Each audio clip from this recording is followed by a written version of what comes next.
In the forest of the Amazon, a new type of hunting is on the increase. Carbon hunters are assessing each tree for its worth, its carbon price. The carbon in each tree has become a lucrative commodity as international companies buy and sell it just like any other commodity. If the Australian Parliament passes the carbon tax legislation, Australian companies will ramp up involvement in this trade in a big way from 2015. But there are concerns the scheme has serious flaws and lacks independent oversight. In a moment, we'll talk to Henry Derwent in Paris. He's the CEO of the International Emissions Trading Association and represents the big corporations who are part of the global carbon trading regime.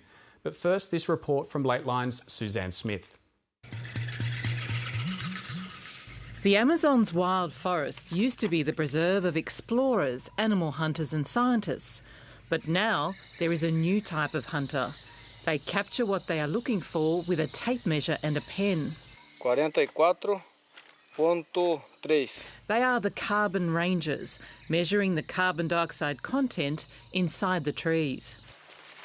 Mark Shapiro is the senior correspondent for the Centre of Investigative Reporting in California. So how much carbon would you think is in this tree right here?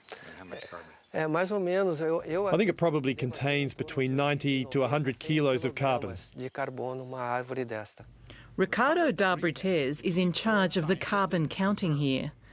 The measurements he is recording are being followed around the world by financial institutions such as Goldman Sachs and Citibank, who are in the market to buy and sell the carbon.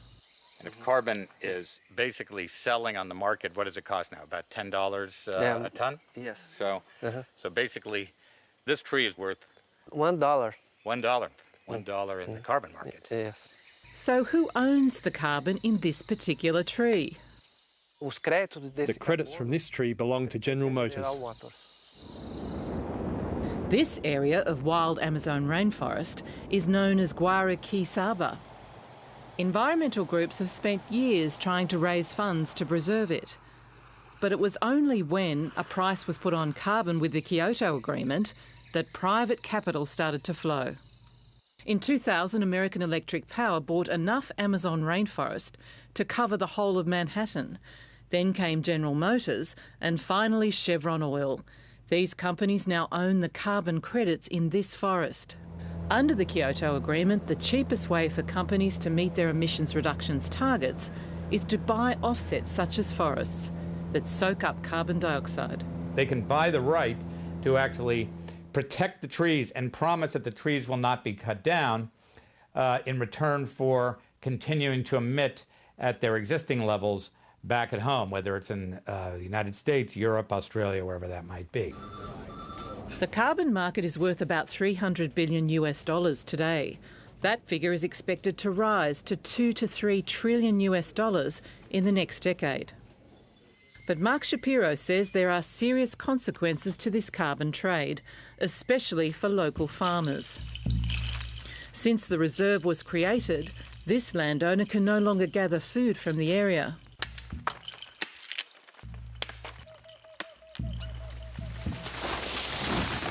This one endangered heart of palm tree can feed his family of 5 people. And now that the carbon in this forest is a tradable commodity, law enforcement has been stepped up. The so-called Green Police, a branch of the military, are using heavy-handed tactics to protect the reserves. Another farmer whose land borders the reserve entered the forest to find wood to fix the leaking roof on his house. Then 2 police officers showed up. One puts a gun right here. I looked at him and turned off my chainsaw. They handcuffed me right there. Antonio Alves spent 11 days in jail for the crime. Other local landholders are paid not to cut down the trees. Families receive $25 a month, but you can only access your payment via an ATM machine. But for some, it is a 2-day round trip to get to the ATM, and half the stipend just goes on travel. Another way to get carbon credits is to purchase them from a company in the developing world, one that has surplus emissions to sell. If a company is emitting less than its emission target, it can sell the surplus. But this part of the scheme, known as the Clean Development Mechanism, or CDM, has been severely rorted in China. The scandal centres on a toxic greenhouse gas known as HFC-23, a byproduct in refrigerant manufacturing. European companies have been paying Chinese factories that produce the toxic greenhouse gas 70 times what it normally costs to eliminate the gas. Because of the huge amount of overpayment, the Chinese manufacturers have started increasing the production of the refrigerant gas in order to produce more of the greenhouse gases in order to be paid to reduce the quantity of greenhouse gases. So it has actually become more profitable to be paid to reduce greenhouse gases than it has been to produce the refrigerant. And just to add another twist to the irony, the underlying refrigerant at issue here is actually outlawed in the United States as well as in Australia. The whole stakeholder consultation has to be improved so that harmful projects that can be detected from the very beginning and should not be included in the CDM. Eva Filsmosa works for CDM Watch in Brussels. Her organisation monitors the carbon trade.